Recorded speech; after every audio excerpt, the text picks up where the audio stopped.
돈을 어떻게 관리해야 할까요? 많은 사람들이 꿈꾸는 내 집 마련.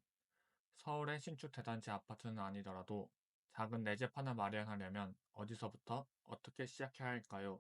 많은 분들이 단순히 돈을 많이 벌면 돈을 많이 모을 수 있을 거라 생각합니다. 하지만 이는 반은 맞고 반은 틀린 말입니다.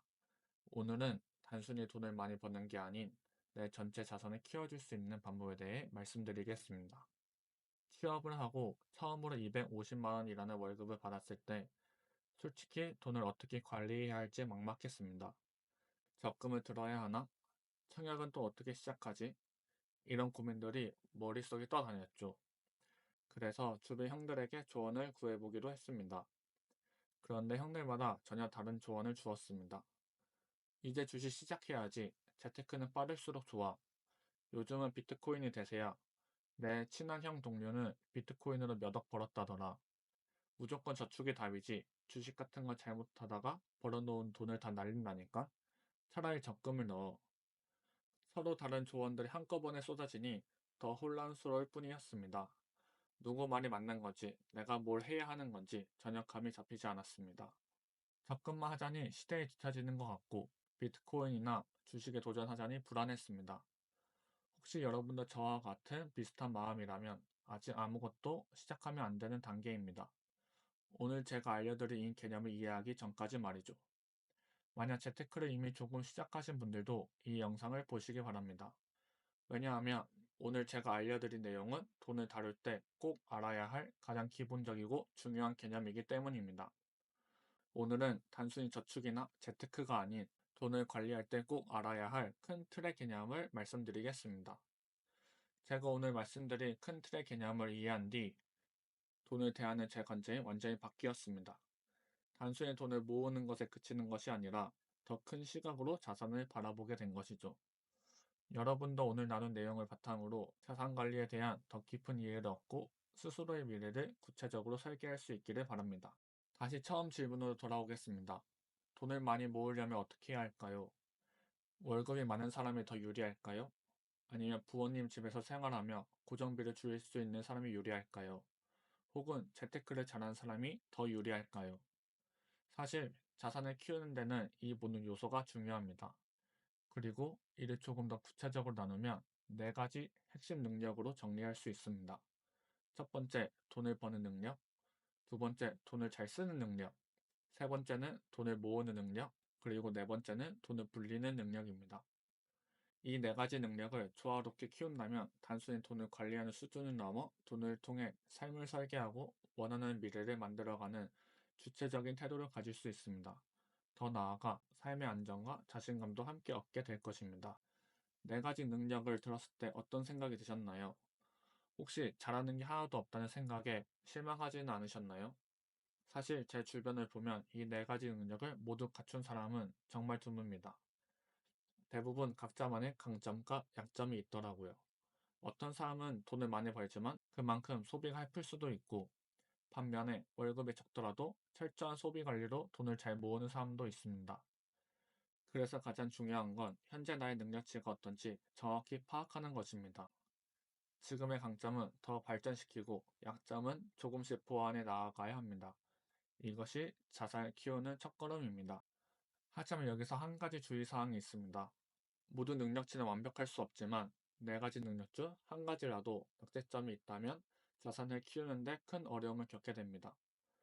돈을 아무리 많이 벌어도 투자로 큰 손해를 보거나 평소에 절약을 잘 하다가도 갑자기 명품, 해외여행 등 충동 소비를 하게 된다면 전체적인 재정 계획이 흔들릴 수 있습니다.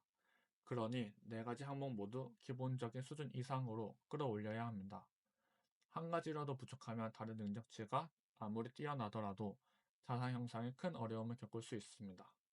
앞으로 나올 네 가지 항목에 대한 내용을 바탕으로 스스로 점수를 매겨보세요. 내가 어떤 부분에 강점이 있고 어떤 부분에 약점이 있는지, 혹시 약재점은 없는지 꼭 확인하시기 바랍니다. 첫 번째, 돈을 버는 능력입니다. 돈을 버는 능력이란 내 통장으로 들어오는 돈을 늘리는 것을 말합니다. 우리는 보통 자신의 시간, 기술 혹은 물건을 팔아 돈을 법니다. 예를 들어, 우리 대부분은 자신의 시간을 회사를 위해 사용하고 월급을 받습니다. 혹은 디자인, 손재주 등 자신의 기술을 활용해 소득을 얻을 수도 있죠. 가깝게는 당근에 안 쓰는 물건을 팔아 돈을 벌 수도 있습니다. 돈을 많이 벌면 벌수록 목표에 더 빠르게 도달할 수 있습니다. 뿐만 아니라 남들보다 덜 힘들게 그 목표를 이룰 수 있습니다. 예를 들어 월급이 250만 원인 사람이 치킨을 시켜먹고 싶은 유혹을 억누르며 150만 원을 간신히 저축했다면, 월급이 300만 원인 사람은 상대적으로 50만 원을 여유롭게 쓰면서 똑같이 150만 원을 모을 수 있습니다. 이렇듯 수입이 많으면 남들보다 더 빨리, 더 쉽게 목표에 도달할 수 있습니다. 돈을 버는 능력을 키우려면 어떻게 해야 할까요? 방법은 크게 두 가지입니다. 첫째, 월급을 올리는 것. 둘째, 월급 외에 부수입을 만드는 것. 제 경험을 말씀드리자면, 저는 성과가 좋으면 월급도 높아지는 직종에서 근무하고 있습니다. 그래서 저는 실력을 쌓아 월급을 높이는 데 집중했습니다. 그 결과 제 월급은 250만 원에서 평균 400만 원까지 상승했습니다. 만약 저처럼 월급이 비교적 쉽게 올라가는 IT 기술 분야, 영업, 기술직, 프리랜서와 같은 직업을 가지신 분이라면 자신의 능력을 키우는 데 집중하는 것이 좋습니다. 반면 공무원처럼 정해진 연봉 테이블이 있거나 능력이나 성과에 상관없이 월급이 상승하기 어려운 직업을 가지신 분이라면 부수입을 만드는 것에 초점을 맞춰야 합니다. 이렇게 자신의 직업의 특성에 따라 전략이 달라야 합니다. 그러니 월급을 올릴 수 있는 방법이 있는지 직장 동료나 선배, 동기에게 물어보세요. 만약 방법이 있다면 바로 시도해 보세요. 예를 들어 자격증을 취득하거나 업무 실력을 향상시키는 것이 도움이 될 수 있습니다. 만약 월급을 올릴 방법이 없다면 부수입을 만드는 방법을 고민해 보는 것도 좋습니다. 부수입에 대한 자세한 내용은 다른 영상에서 다뤄볼 예정이니 기대해 주세요. 두 번째는 돈을 쓰는 능력입니다. 돈을 쓰는 능력이란 소비를 효율적으로 관리하는 능력을 의미합니다. 힘들게 번 돈을 어디에 어떻게 사용하고 있는지 스스로 점검하고 현명한 소비를 실천하는 것이 중요합니다. 잘 계획된 소비는 자산을 키우는데 오히려 큰 도움이 될 수 있습니다. 여기서 잠깐 제 친구 얘기를 들려드리겠습니다. 이 친구는 돈을 버는 능력이 탁월한데요. 월급도 저보다 높고 따로 진행하는 사이드 프로젝트에서도 상당한 수익을 올립니다. 하지만 만날 때마다 늘 돈이 없다고 투덜댑니다. 얼마 전에는 사이드 프로젝트 업체로부터 대금을 늦게 받아 부모님께 돈을 빌렸다는 이야기를 하더라고요. 알고 보니 그동안 벌어들인 모든 돈을 써버리고 저축을 하지 않았던 것이 문제였습니다. 물론 대금을 늦게 준 업체가 쓰레기입니다. 이렇듯 돈을 잘 버는 능력만으로 충분하지 않습니다. 돈을 어떻게 쓰느냐가 굉장히 중요합니다. 때로는 돈을 쓰는 능력이 돈을 버는 능력보다 더 중요할 수도 있습니다. 돈을 잘 쓰려면 어떻게 해야 할까요? 가장 먼저 필요와 욕구를 구분해야 합니다. 소비 전 스스로에게 물어보세요. 이 소비가 나에게 정말 필요한가? 아니면 단순히 갖고 싶은 건가? 하지만 이를 판단하는 것이 쉽지 않고 기준이 모호할 때가 많습니다. 이런 경우 한 가지 팁을 드리겠습니다. 사고 싶은 물건이 생겼을 때 바로 구매하지 말고 일주일만 기다려보세요. 일주일 후에도 여전히 필요하다고 느낀다면 구매를 합니다. 반대로 욕구였다면 일주일 사이에 자연스럽게 흥미가 줄어들 것입니다. 또한 소비를 판단할 때 단순히 금액이 아니라 그 목적에 집중해야 합니다. 돈을 얼마나 쓰는지가 중요한 것이 아니라 그 소비가 어떤 가치를 만들어내는지가 더 중요합니다. 그 대표적인 예시가 자기 개발에 투자한 돈입니다. 저는 실력 향상을 위해 지금까지 1,500만 원을 투자했습니다. 금액만 보면 제가 소비한 돈 중 가장 큰 부분을 차지할 것입니다. 하지만 이 1,500만 원은 저에게 더 큰 수입을 가져다 주었습니다. 이렇듯 소비를 판단할 때 금액이 아닌 목적을 기준으로 삼으세요. 합리적인 소비를 하기 위해선 먼저 숨 쉬는 데 필요한 비용을 정리해야 합니다. 숨 쉬는 비용이란 주거비, 경비, 통신비, 생활비처럼 꼭 필요한 금액을 말합니다. 그 다음 이번 달 카드 사용 내역을 확인해 보세요. 이 두 가지를 비교해 보면 내가 얼마나 필요 이상으로 소비했는지 쉽게 알 수 있을 겁니다. 여기서 줄일 수 있는 항목을 하나씩 정리하고 불필요한 지출을 줄여보세요. 이런 과정을 거치면 나에게 딱 맞는 합리적인 소비 습관을 만들 수 있습니다. 세 번째는 돈을 모으는 능력입니다. 돈을 모으는 능력이란 수입에서 지출을 하고 남은 금액을 지키는 능력을 말합니다. 이 말을 들으면 이렇게 생각하실 수 있습니다. 돈을 많이 벌고 적게 쓰면 되는 거 아닌가요? 맞습니다. 단순히 저축이라고 생각하실 수 있습니다. 하지만 이 말도 반은 맞고 반은 틀렸습니다. 제가 말하는 돈을 모으는 능력이란 단순히 돈을 모으는 것이 아니라 모은 돈을 장시간 지키는 능력을 의미합니다. 이는 마치 다이어트와 유지어터의 차이와 같습니다.